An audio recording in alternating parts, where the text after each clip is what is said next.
Sa bawat sulok ng dilim, may kwento ng takot na hindi pa nasasabi. Mga lihim na nilimot ng panahon, at mga aninong nananatiling gising hanggang ngayon. Ito ang Isang Gabi ng Lagim. Handa ka na bang makinig? Sa isang lumang barangay sa Nueva Ecija, si Arman, 32 years old, pababalik siya sa kanilang barangay sa Nueva Ecija simula nang umalis siya pagkatapos ng isang malagim na trahedya sa kanilang lugar maraming taon na ang nakalilipas. Gabi na nang dumating si Arman sa baryo ng San Rafael, isang lugar sa Nueva Ecija na matagal na niyang iniwasan. 20 taon siyang hindi nakabalik mula nang lumindol at mawalan siya ng kapatid. Tahimik ang kalsada. Walang katao-tao. Wala ring signal ang telepono niya. Pero sabi ng tricycle driver, hanggang diyan na lang ako. Hindi ko na kayang tumuloy sa loob. Bakit daw? Iba na raw ang baryo paggabi. Naglakad siya. Lumana ang daan. Wala pa ring nagbago, hanggang sa marating niya ang lumang bahay nila. Madilim. Abandonado. Bukas ang pinto. Parang hinihintay siya. Sa loob ng bahay, lahat ng gamit andun pa rin.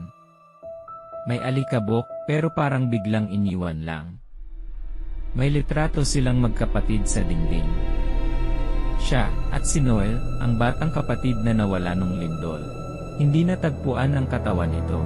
Habang naglalakad sa loob, parang naririnig niya ang mga tunog ng kahapon, tawa, iyak, takbo ng bata.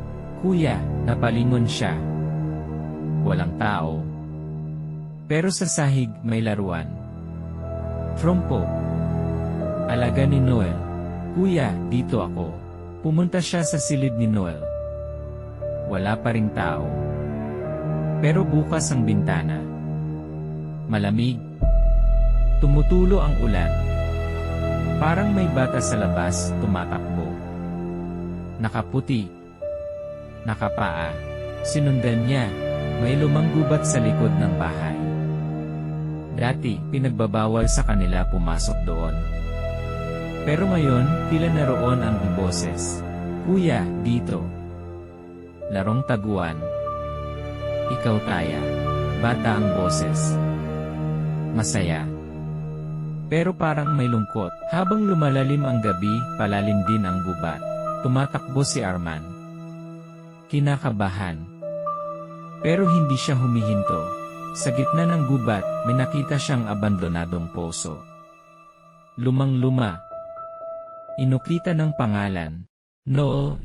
Biglang parang sumikip ang paligid. Umuugong ang tenga niya. May mga aninong dumaan sa paligid. Parang mga bata. Walang mukha. Putol ang paa. May duguan. Humahagikik. Kuya, di mo kami dinalaw. Kuya, di mo kami sinagip. Kuya, iniwan mo kami. Pumikit siya. Ano bang nangyari noong gabi ng lindol? Biglang may dumampot sa balikat niya. Bumalik ang alaala. Gabi ng lindol. Naglalaro sila ni Noel. Biglang yumanig ang lupa. Tumakbo siya palabas. Nakita niya si Noel, umiiyak. Pero natakot si Arman. Iniwan niya ito. Tumakbo siyang mag-isa. Kinabukasan, sabi niya, hindi ko siya nakita. Lahat naniwala. Pero siya mismo, piniling makalimot. Pagdilat ni Arman, nasa loob na siya ng isang lumang silid. Madilim.